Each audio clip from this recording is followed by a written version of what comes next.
House actually has a cake inside. Let's see what's cooking. Let's get the facts.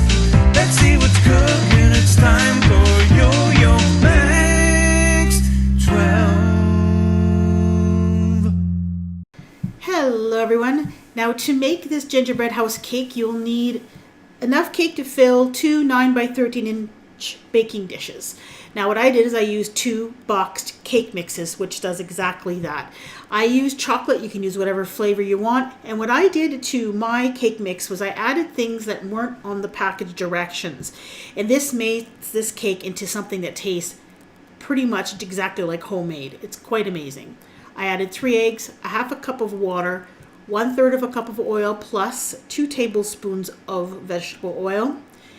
And then I added in a package of chocolate pudding mix, and that's the 4 serving size of chocolate pudding mix.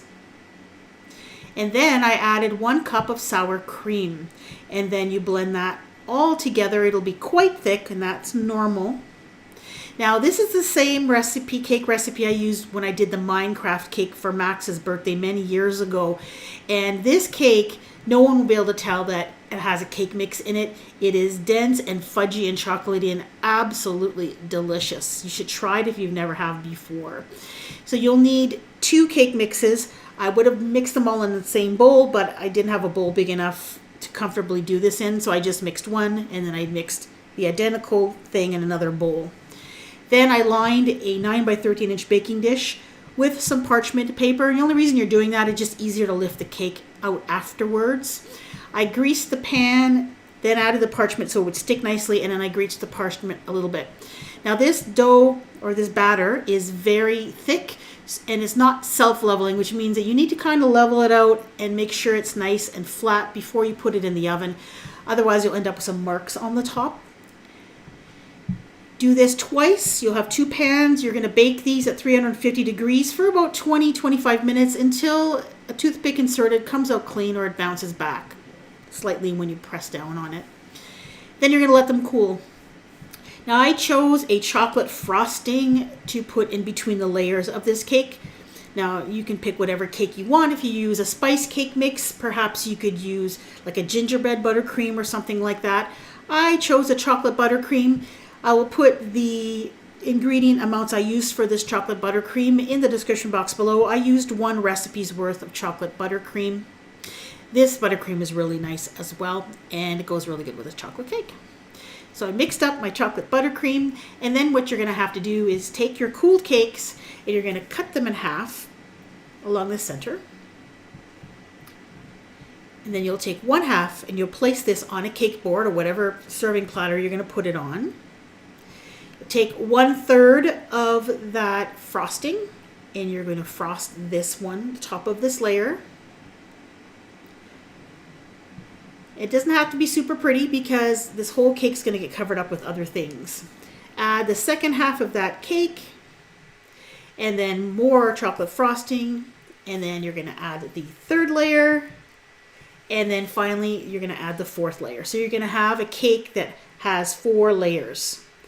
Then you're going to take this and you're going to put it in the freezer, and you're going to freeze it for at least an hour or so just to firm up that frosting, and it firms up the cake so it's just a little bit easier to work with later on. And there it is, quite a large cake with all that frosting, and you don't frost the top of it. Once it's nicely chilled, you're going to take it out, and then we're going to start to form the roof. Now basically all we're going to do is mark the center of the cake so you can see where the center is. I just put a couple toothpicks in there. And then I'm using a bread knife that has serrated edges, and I'm holding the knife at an angle, and all I'm going to do is just cut a slope of the roof. Now you're going to cut through the top layer and possibly the 2nd layer depending on how steep you want your roof. Basically the bottom 2 layers are going to be the main part of the house. So I cut the top layer, 2nd layer at an angle, as you can see. I didn't quite go completely through the 2nd one. I had just a little bit left. Now you notice I didn't quite make a peak at the beginning here. I had trouble with this side because that side had a kind of uneven cake edges, and it was giving me a hard time. So I ended up with kind of an uneven roof. But what I ended up doing is just cutting some pieces, and I just added them to the other side, stuck them on there so that they would fill in any kind of gaps like I just did right there. And then I just used a knife to carve the top of this roof. Now, what's awesome about this cake recipe, it's quite dense, and it's actually carves very nicely. Often cake mixes are very, very airy, and they're very light and fluffy, and when you start to cut them, they don't really carve well. They kind of break away in chunks. This cake carves beautifully. So I cut a peak with a roof, top and bottom, and I evened out the edges a little bit just to try to get all the sides as flat as possible. And then what I did is I whipped up 2 batches of just plain old vanilla buttercream, and I'll put the ingredients that I used in the description box below. And yes, it's super messy because there's lots of crumbs in the buttercream, but you know what? It doesn't matter because we're going to be covering this whole cake with other stuff, so you're not going to see the crumbs in the buttercream. If you really hate the crumbs in the buttercream, then crumb coat the cake, let it chill, harden up, and then put a nice clean coat over top, but it really doesn't matter. So all I did was spread the buttercream all the way around the edges. And then if there were any places that had gaps, I filled them in with the buttercream, and I tried to make it as smooth as possible. And that's your basic house shape. Make sure you have enough buttercream on there so that when we start to stick the graham wafer crackers on, that they have something to stick to. So now I'm going to cover the front, back, and sides with graham wafer crackers. Now, if you don't want to use graham wafer crackers, you can use pieces of actual gingerbread for this, but I like the graham wafer crackers. They're lighter and they're just really easy to use because they're already perforated and you can break off pieces and they taste good. So what I did is I just started cutting the pieces that I needed so it fit the front of the cake. Now, if you need to cut angles, all you have to do is take a serrated knife and just gently saw back and forth until you get a little line, and you can break it off, and you'll get actually quite clean cuts with these graham wafer crackers if you try a little bit. And so I covered the front. I just kind of measured as I went. Now, if the edges aren't super neat, that's okay because we're going to be covering the edges up anyway. You're not going to really see them. We're going to be putting decorations and Christmas lights and all sorts of things on there, so it won't matter too much. So I covered the front part. And then the sides were a little bit easier because it's kind of straight lines. So I ended up with 2.5 crackers basically in width. And then I used half crackers for the top part. I just had to trim one little piece and then the back part of it. Now, how you do the roof is completely up to you. The original recipe idea, they suggested you use Golden Graham cereal, which looked like little roof tiles. But I saw Gingerbread House that used these frosted mini wheats for a roof, and I thought that looked really nice. It looks like a thatched roof, and the frosting on the cereal pieces kind of looks like snow a little bit.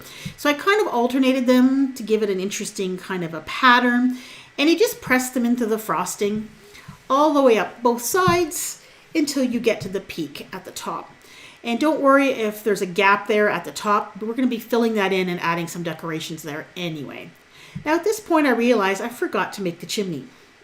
So the chimney is just more graham wafer crackers, and you're going to break 2 of them into their little halves, so you've got little rectangles. And then you're just going to prop them up, and they're going to have 4 sides for a chimney. Now what's great is if you put enough frosting on the roof, you're not going to have to worry about cutting the graham crackers at an angle. You just have to press it into the frosting and into the cake. So of course I had to remove some of the roof tile pieces, because I needed a spot for the chimney to fit into. And I ended up removing 4 of them, as you can see here. And I added a little bit of frosting to the edge of the chimney pieces so that they would stick together, as you can see here.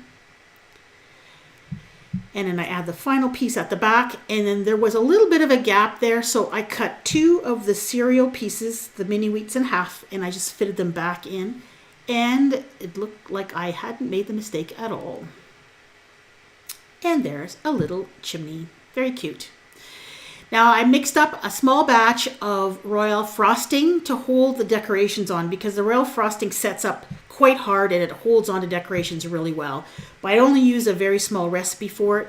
and I went around all the edges, and it kind of outlined the entire thing.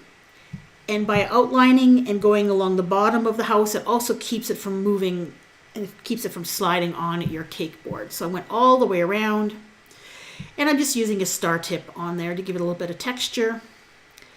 And I went along the bottom and all the edges, and that's why I said the edges don't matter too much because you're going to be covering them.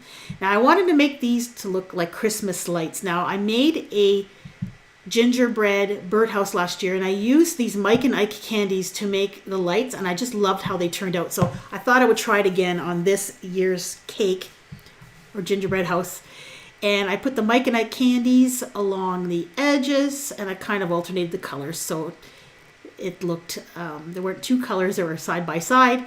And then I used this black ready-made frosting in a tube. And what's great about these Wilton frostings is that you can put the writing tip right on the tube with a coupler.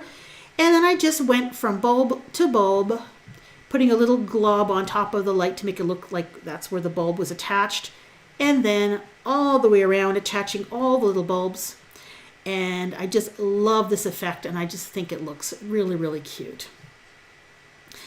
Now, the decorating part is completely up to you, and that's the fun part of these kinds of houses, is that really you can do whatever you want to make it look exactly how you want.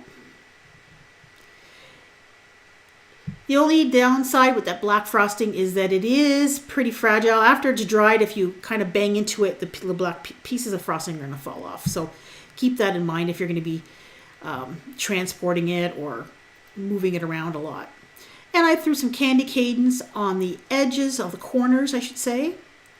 And then I added some M&Ms along the bottom. And this is the front, so I made sure I left a little gap to fit the door in. And I used another graham wafer cracker for a door, so I just kind of sat it there so I could see how much space it took up. And I continued to decorate with M&M candies. I just kept putting the little M&M writing on the wrong side. I had to keep turning them over. And then more M&Ms on this side. And you can also cover your cake board with royal frosting to make it look like it's snow if you'd like. Now for the door, I used commercially made red frosting in a tube. And I put one of those flat tips that has kind of like a little serrated edge, so it gives you these little lines. And I thought it looked a lot like wooden planks. So I did the whole thing in red frosting, and then I added a black outline and then a black center of the door and then two little black doorknobs. And then I let it sit there for just a few minutes, and the frosting crusts over and dries a little bit, and it just makes it easier to handle afterwards. So there is the little door. And I created a wreath using just plain old green frosting in a tube with a star tip. You could use the royal frosting for this if you'd like, but I just used regular frosting. I added a little red bow. And then to decorate the wreath, I had these little tiny candy-coated chocolate candies. They're all different colors. I added a few of those into the wreath. You could put all red if you'd like. I just like the different colors. And then I put a dab of the royal frosting to use as glue to hold the door on, and I just pressed the door in place. And that's all I did with the front. Now I wanted to add some windows, so I took some gray wafer crackers, and what I did is I cut them so that they were square. And then I used black frosting to outline and to make the window panes. I left one side without a black line, and then there I added more of the green frosting and more of those little candies to make it look like a garland along the bottom of the window. And then some more royal frosting to hold on the windows, and then you're just going to press those windows in place. This is the back of the little house. I ended up actually putting another wreath on the back of the house to decorate the top part. And you're just going to gently press, add the other window, and I use the butter knife just to make sure that they were nicely secured, and any frosting that squishes out, you just got to clean it off a little bit, and it's fine. And that's pretty much it. It looks like a gingerbread house from the outside, but it is filled with delicious chocolate cake. Now for the chimneys, you can see in a couple of these pictures, it looks like there's smoke coming out of the chimney. I put a little bit of cotton batting there, but if you don't want to have something that's not edible on the cake, you can add some cotton candy in there if you'd like.